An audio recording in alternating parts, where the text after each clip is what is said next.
Hello students, welcome to FC centres YouTube channel. एक बार फिर दोबारा आप लोग के सामने हाजिर हैं और आप लोग को आज सीबीएसई 10 से रिलेटेड क्वेश्चंस बताया जा रहा है। इससे पहले आप लोगों को इंट्रोडक्शन के क्लास चल चुके थे, तो सीबीएसई 10 का जो क्वेश्चंस है वो आर.एस. अग्रवाल के बुक से कराई जा रही है। तो आप लोग ध्यान देंगे, यहाँ पे एक्सरसाइज 1A से स्टार्ट कराया जा रहा है। ये स्पेशली सीबीएसई 10 स्टूडेंट्स के लिए है। तो आप लोग ध्यान दें, पहला क्वेश्चन सिंपल था।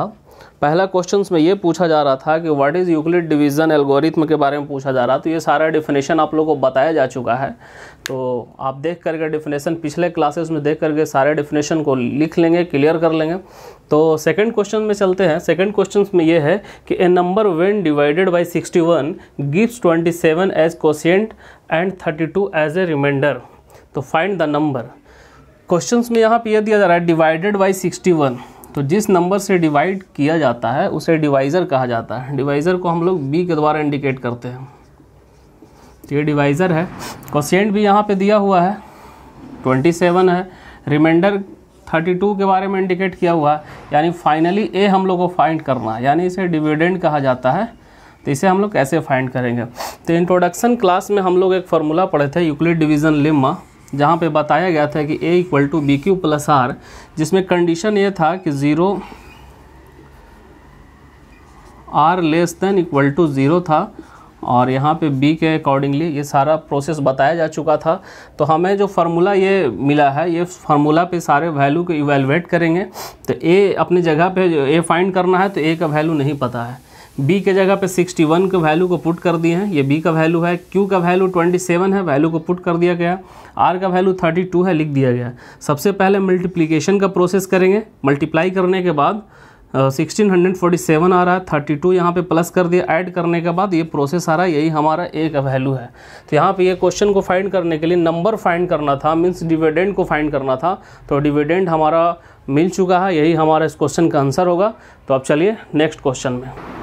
नेक्स्ट क्वेश्चन में चलेंगे। क्वेश्चन नंबर 2 के बाद क्वेश्चन नंबर 3 भी उसी बेस पे है। जैसा क्वेश्चन नंबर 2 बताया गया वैसा ही क्वेश्चन नंबर 3 है।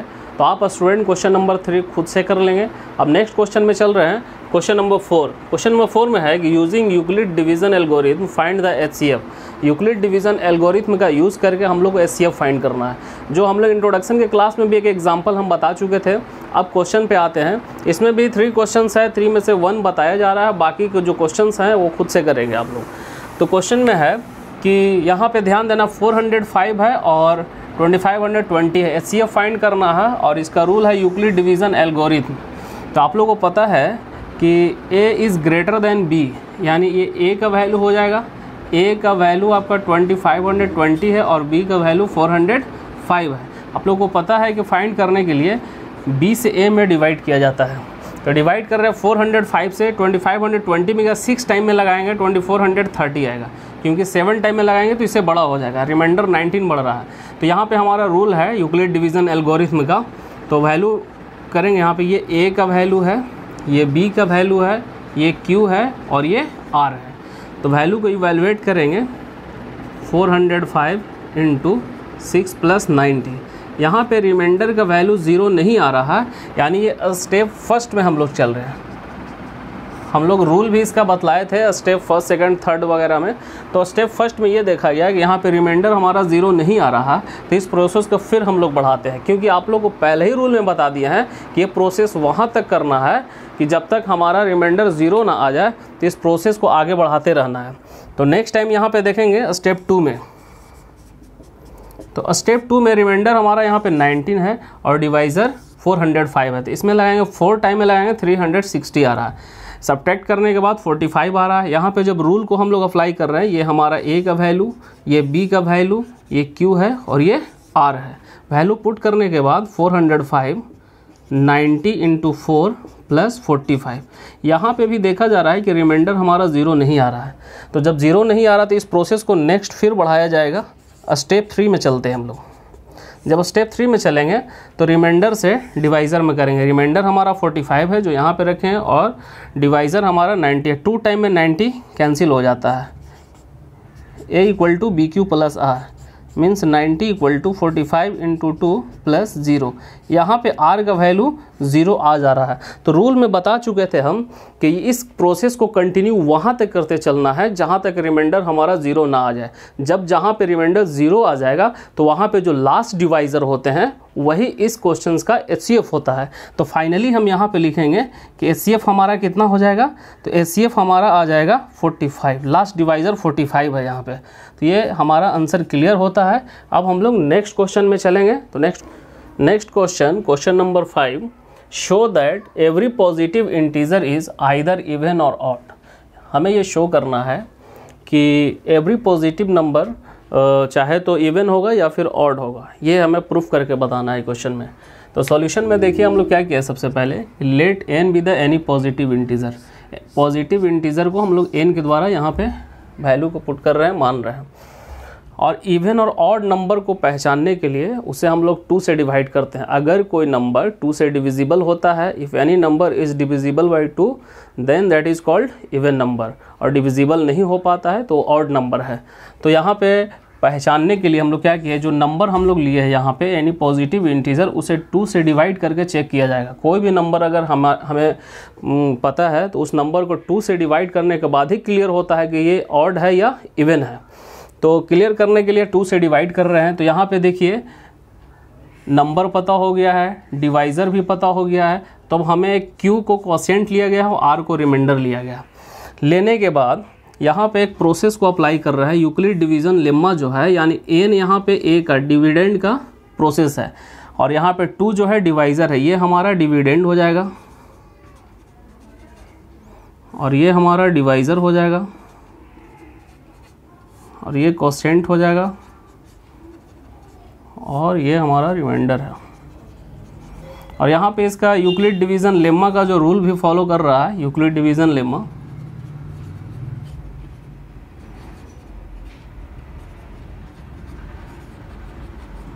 यूक्लिड डिवीज़न लेम्मा का रूल फॉलो होता है, यानी यहाँ पे r का जो वैल्यू होना चाहिए 0 या 0 से 0 के इक्वल होना चाहिए या इससे छोटा होना चाहिए। तो यहाँ पे सारा चीज़ को इंडिकेशन करने के बाद अगर हम लोग 0 का वैल्यू 0 से वैल्यू को शो करते हैं, अगर r का वैल्यू हम लोग 0 पुट करते हैं यहाँ पे, तो n equal to 2q plus 0, यानी n का वैल्यू स्टार्टिंग में क्या बचेगा हमें 2q, ये 2q यहाँ पे बच रहा है। और जब यहाँ पे 2 इस नंबर को डिवाइड कर सकता है, 2 जो है n को डिवाइड कर सकता है कम्प्लीटली, तो ये पूरा नंबर n को डिवाइड कर सकता है, यानी ये इवन नंबर का इंडिकेशन कर सकता है। नेक्स्ट नंबर में 0 के बाद 1 आता है, तो n equal to 2q plus यहाँ पे रिमाइंडर की जगह पे 1 आ जाएगा। तो यानी इस तरह का यहाँ पे इंडिकेशन नंबर 1 के रूप में भी यहाँ पे ले सकते हैं। अगर यहाँ पे 1 जैसे ही आएगा तो ये हमें ऑड के बारे में इंडिकेशन करेगा। तो खास करके ये प्रूफ हो रहा है कि n इज़ आइदर इवन और ऑड। ये जो n है नंबर, एनी पॉजिटिव इंटीजर जिसे लिया गया था, ये इवन भी हो सकता है और ऑड हो सकता है, बशर्ते कि इसे हमें 2 से डिवाइड करना है, और डिवाइड करने के बाद ही हमें पता चलता है कि ये इवन है या ऑड। अब हम लोग नेक्स्ट क्वेश्चन में चलेंगे। क्वेश्चन नंबर 6 में चलेंगे हम लोग नेक्स्ट क्वेश्चन के रूप में। Show that any positive odd integer is of the form 6m + 1 और 6m + 3 और 6m + 5 where m is some integer. तो इस क्वेश्चन को शो करके दिखलाना है पॉजिटिव ऑड इंटीजर के रूप में। तो यहाँ पे देखिए सबसे पहले हम लोग क्या करेंगे कि एनी ऑड पॉजिटिव इंटीजर के रूप में p को ले लिया गया है।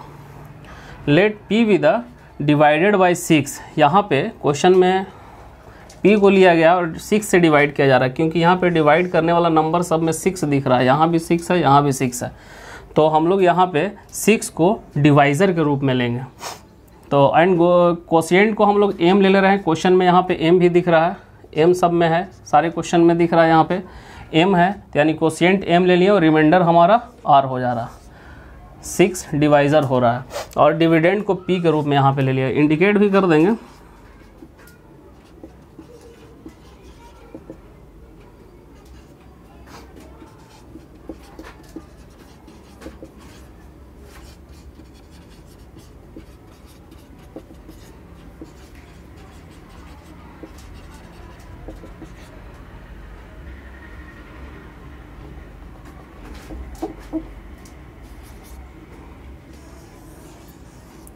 ये प्रोसेस ये सारे जो टर्मोलॉजी है यहाँ पे यूज़ करेंगे हम लोग। अब यहाँ पे यूक्लिड डिवीज़न लेम्मा से चलते हैं। ये हमारा प्रोसेस है, जो फार्मूला हम लोग लिखते थे कि A = BQ + R, इसी प्रोसेस पे है। A की जगह पे हम लोग वैल्यू P को ले लिए हैं। यहाँ पे हमारा डिवाइज़र के रूप में 6 दिया हुआ है। M हमारा कोसेंट पता है, रिमाइंडर R ले लिया गया है। यहाँ पे कंडीशन भी ये चीज़ दिया हुआ है। तो जब इस तरह का प्रोसेस है, इसमें नंबर भी रिमाइंडर में 1 है, यहाँ पे 3 है, यहाँ पे 5, यानी हाईएस्ट नंबर 5 है। तो जो 0 से स्टार्ट होता है तो यहाँ पे नंबर भी हम लोग 5 तक ले लेंगे। यहाँ पे और बड़े नंबर रहते तो वहाँ तक भी ले सकते थे, लेकिन यहाँ पे हाईएस्ट नंबर हमें 5 दिख रहा है, इसलिए 5 ही लेकर के चलेंगे। तो देन वैल्यू को पुट करते हैं, 0 1 2 3 4 5 सारे को पुट करेंगे। यहाँ पे ये जो हमारा फार्मूला है इस इक्वेशन में पुट करेंगे। तो P = 6m है, प्लस R की जगह पे 0 बैठाएंगे तो 0 हो जाएगा, वो हट जाएगा, यानी 6m ही बचेगा। फिर नेक्स्ट टाइम में 1 बैठाएंगे तो R की जगह पे 6m प्लस यहाँ 1 हो जाएगा, 6m + 2, 6m + 3, 6m + 4, 6m + 5। तो ये नंबर्स हमें मिलते हैं। मिलने के बाद यानी 0 से लेकर के 5 तक के सारे जो यहाँ पे नंबर थे उसको वैल्यू को पुट कर दिया गया। अब हमें इतने सारे यहाँ पे नंबर मिलते हैं।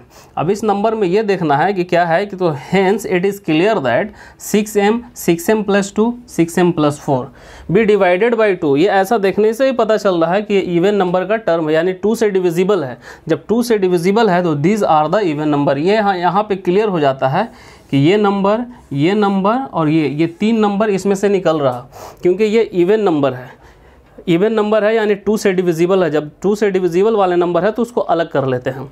नेक्स्ट में चलते हैं कि also P be an odd integer, then P = अब बचता क्या है यहाँ पे, तो 6m + 1, 6m + 3, 6m + 5 यहाँ पे इंडिकेट कर दिए।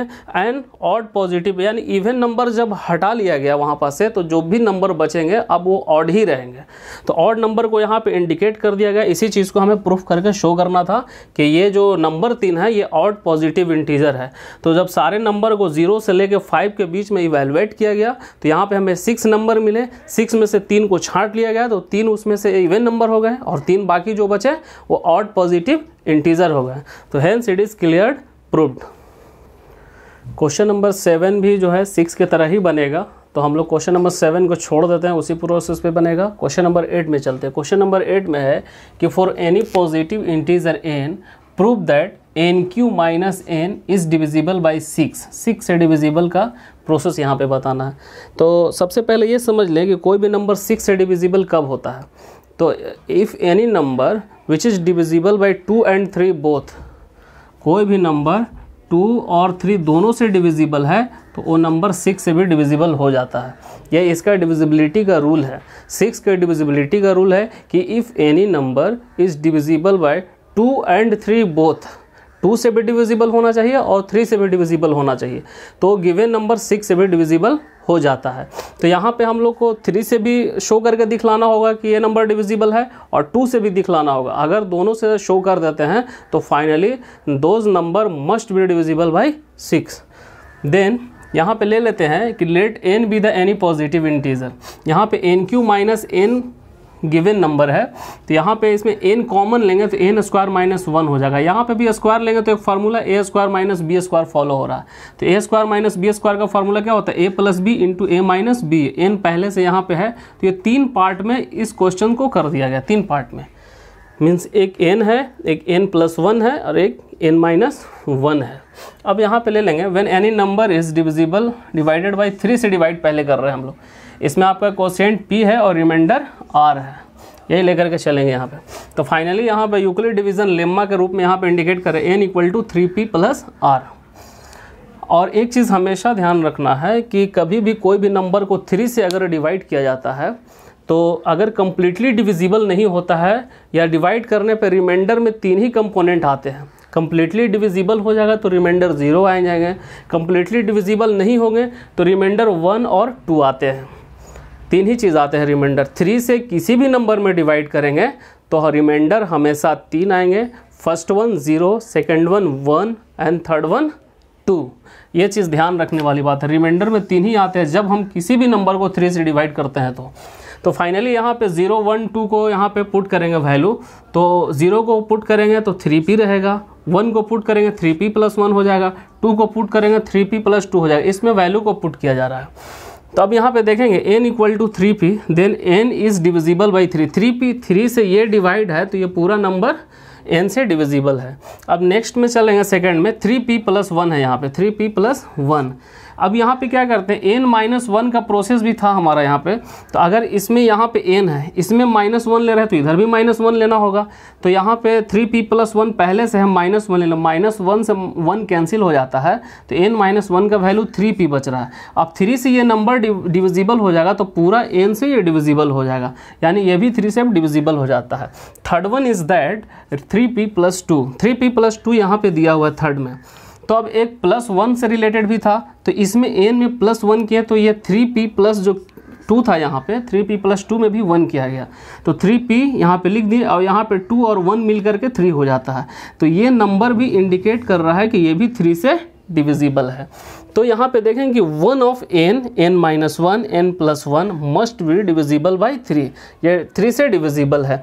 तो ये नंबर तीनों यहाँ पे इनटू में थे क्योंकि इसी को हम लोग फैक्टराइज कर दिए थे, 3 पार्ट में इसको क्लासिफिकेशन कर दिए थे। तो फाइनली ये तीनों नंबर भी क्या हो जाएगा, 3 से डिवाइड हो जाएगा। तो ये 3 से डिविजिबिलिटी का यहाँ पे प्रोसेस को कर लिया गया। अब इसी प्रोसेस को 2 से भी करके हम लोग शो करेंगे। तो सिमिलरली यानी उसी तरीके से देखते हैं कि when any number is divided by 2 the remainder is 0 और 1। अगर किसी भी नंबर को 2 से डिवाइड करते हैं तो इसका भी रिमाइंडर का है रूल कि रिमाइंडर में 2 ही कंपोनेंट आएंगे, 0 आएगा या फिर 1 आ सकता है। 3 वाले में 3 नंबर आते थे, 0, 1 और 2, लेकिन जब 2 से डिवाइड करेंगे तो हमें 2 ही कंपोनेंट मिलेंगे, 0 और 1। अब यहाँ पे फिर से रूल में चलेंगे, यहाँ पे कोशिएंट को हम लोग q ले लिए है, वहाँ पे p लिए थे, तो n equal to 2q plus r। First time में हम लोग q r के जगह पे क्या लेंगे, 0, तो 0 लेंगे तो यहाँ पे सिर्फ 2q बच जाएगा और जब 1 लेंगे तो 2q प्लस 1 आ जाएगा। अब क्या करेंगे, if n equal to 2q then n is divisible by 2। जब 2q 2 से n डिवाइड पूरा हो जा रहा है तो 2q से भी पूरा डिविजिबल हो जाएगा। मीन्स ये इवन नंबर का इंडिकेशन कर रहा है, 2 से डिविजिबल हो रहा है यानी ये इवन नंबर के बारे में शो कर रहा है। नेक्स्ट टाइम देखेंगे n equal to 2q plus 1, ये दूसरा वाला प्रोसेस में चल रहा है। तो एक माइनस वाला भी मेरे पास था, माइनस वाला यहाँ पे था n माइनस 1। अगर n में यहाँ पे माइनस लगाते तो इधर भी माइनस लगाएंगे, -1 से 1 कैंसिल हो जाएगा, n माइनस 1 2q बच रहा। अब यहाँ पे भी ये 2 इससे डिविजिबल होगा तो पूरा 2q भी डिविजिबल हो जाएगा, यानी ये 2 भी डिविजिबल है। फाइनली ये इवन नंबर का शो कर रहा है। यहाँ पे अब देखेंगे कि therefore n, n minus 1 n plus 1 must be divisible by 2। Similarly being divisible by both 2 and 3, यानी ये सारे प्रोसेस हमें ये इंडिकेट करता है कि फर्स्ट प्रोसेस 3 से डिविजिबल था, सेकंड प्रोसेस 2 से डिविजिबल था, यानी 2 and 3 बोथ से डिविजिबल हो जा रहा है। जब दोनों से डिविजिबल हो जा रहा तो फाइनल जो एक्सप्रेशन था वो 6 से भी डिविजिबल हो जाएगा। तो ये क्वेश्चन यहाँ पे क्लियर होता है। नेक्स्ट क्वेश्चन देखेंगे हम लोग। नेक्स्ट क्वेश्चन 9 में है, prove that if x and y are both odd positive integer then x square plus y square is even but not divisible by 4। यहाँ पे given positive integer x square plus y square के form में indicate किया गया है। ये even number है but not divisible by 4 से डिवाइड नहीं होगा। तो इवन नंबर होते हुए भी 4 से डिवाइड नहीं है, तो इस तरह से शो करना है। जैसे बहुत सारे नंबर इवन होते हैं लेकिन 4 से डिविजिबल नहीं होते, जैसे मान के चलिए 18 इवन नंबर है लेकिन 4 से डिविजिबल नहीं होता है, तो उसी तरीके से अभी ये इवन नंबर है लेकिन 4 से डिविजिबल नहीं है। तो यहाँ पे यूक्लिड डिवीज़न लेम्मा के हिसाब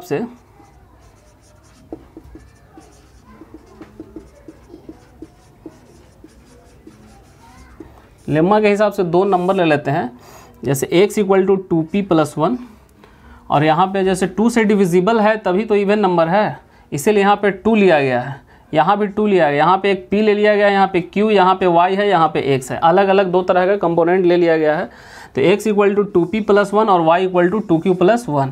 जो गिवन यहाँ पे पॉजिटिव इंटीजर है वो x square plus y square है। तो यहाँ पे x का वैल्यू होल स्क्वायर कर दिए, ये वैल्यू x का वैल्यू पुट कर दिए, ये y का था y का वैल्यू पुट कर दिए। अब ये फार्मूला फॉलो होता है a प्लस b का होल स्क्वायर, दोनों उसी फॉर्मेट में है। तो फार्मूला पे सेट कर दिए a square plus 2ab plus b square, ये भी है। तो a square plus 2ab plus b square, 2p का होल स्क्वायर 4p स्क्वायर हो जाएगा, इसको मल्टीप्लाई कर देंगे 4p हो जाएगा, 1 का स्क्वायर 1 ही रहेगा, यहाँ भी 4q स्क्वायर हो जाएगा, ये भी 4q मिलेगा, यहाँ पे भी फाइनली 1 का स्क्वायर 1 ही रहेगा। अब यहाँ पे कुछ कंपोनेंट में 4 से रिलेटेड है तो उसको कॉमन ले लेंगे, इसमें भी 4 था, इसमें था, इसमें था, इसमें था, ये चारों में 4 कॉमन ले लिए तो यहाँ p स्क्वायर बच गया, इसमें q स्क्वायर बचा, यहाँ सिर्फ p बचेगा, यहाँ सिर्फ q बचेगा, इसको ले लिए। उसके बाद यहाँ पे एक 1 है, यहाँ पे एक 1 है, ये 2 बचता है, तो 2 यहाँ पे बचने का ये क्लियर यहाँ पे ये शो करता है कि ये नंबर जो है इवन नंबर है, लेकिन जब 2 रिमाइंडर बच जा रहा है तो ये 4 से डिविजिबल नहीं होगा, क्योंकि 4 से डिविजिबल वही नंबर होते हैं जिनके यूनिट प्लेस पे ऐसे नंबर होना चाहिए जो 4 का मल्टीपल होता है। तो यहाँ पे जब नंबर 2 आ जा रहा है जो ये 4 का मल्टीपल नहीं है, इसलिए ये नंबर इवन नंबर हैं लेकिन 4 से डिविजिबल नहीं है। तो ओके, नेक्स्ट क्वेश्चन में चले। हाँ, तो लास्ट क्वेश्चन के रूप में यहाँ पे देखेंगे, क्वेश्चन नंबर 10 है, use Euclid division algorithm to find the HCF of 1119 and 1445 and also express the HCF of the form of 1119m plus 1445n। Means यहाँ पे m और n का भी वैल्यू फाइंड करना है HCF फाइंड करने के बाद। तो क्वेश्चन से हम लोग लेते हैं a का वैल्यू इतना है और ये b का वैल्यू, हम लोग जानते हैं कि b से a में डिवाइड करते हैं, तो क्योंकि a is greater than b होता है, तो यहाँ पे डिवाइड कर रहे हैं 1 टाइम में, कैंसिल स्टेप 1 में ले रहे हैं 1 टाइम में, यहाँ पे रिमाइंडर हमारा 0 नहीं आता है, ठीक है। तो इस प्रोसेस को फिर से आगे बढ़ा रहे हैं हम लोग, ये इक्वेशन फर्स्ट के रूप में ले लेंगे स्टेप 1 को, ये पहले भी आप लोग जान चुके हैं। स्टेप सेकंड में चलते हैं, तो फिर इससे इसमें डिवाइड हम लोग करेंगे, तो यहाँ पे भी हमारा रिमाइंडर 170 बचता है, यानी r का वैल्यू 0 नहीं हो पा रहा। फिर थर्ड स्टेप में चलेंगे, ये इक्वेशन सेकंड हो गया, फिर इसमें इक्वेशन थर्ड आ रहा है और इक्वेशन फोर्थ में फाइनली जाकर के कैंसिल हो जाता है, यानी r का वैल्यू 0 आ रहा है, HCF हमें कितना मिल गया 85 मिल गया। लेकिन इसमें एक सेकंड हैंड था, जो ये वाला चीज़ में हमें m और n का वैल्यू, m का भी वैल्यू फाइंड करना है और n का भी वैल्यू फाइंड करना है। तो इसके लिए जहाँ पे हमें फाइनली HCF प्राप्त हो जाता है, HCF मिल जाता है, उससे पहले जो इक्वेशन यानी 4 में फाइनली हमें HCF मिला तो हम लोग इक्वेशन थर्ड वाले से चलेंगे, 3 में मिलता तो इक्वेशन सेकंड वाले से चलते हैं। तो इस तरीके से इसमें प्रोसेस करेंगे। तो बाय इक्वेशन थर्ड यहाँ से उठाते हैं 255 इक्वल टू 117 टू 1 प्लस 85 अपने जगह पे है, 255 ये आकर के इधर माइनस हो जाएगा ना, इस प्रोसेस में इसको लिख सकते हैं। लिखने के बाद हमें नंबर में ये 2 चीज़ हमेशा बार बार हमें दिखना चाहिए, एडिंग सब्ट्रैक्टिंग जो भी हो, किसी भी नंबर को फाइंड आउट करने के लिए वो चीज़ दिखना चाहिए।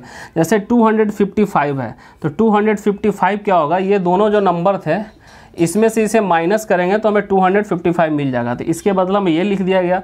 अब 170 लाने के लिए क्या करेंगे, यहाँ पे 1119 नंबर है तो 255 में 4 से मल्टीप्लाई करेंगे तो जो नंबर आएगा माइनस करने के बाद 170 आ जाएगा यहाँ पे।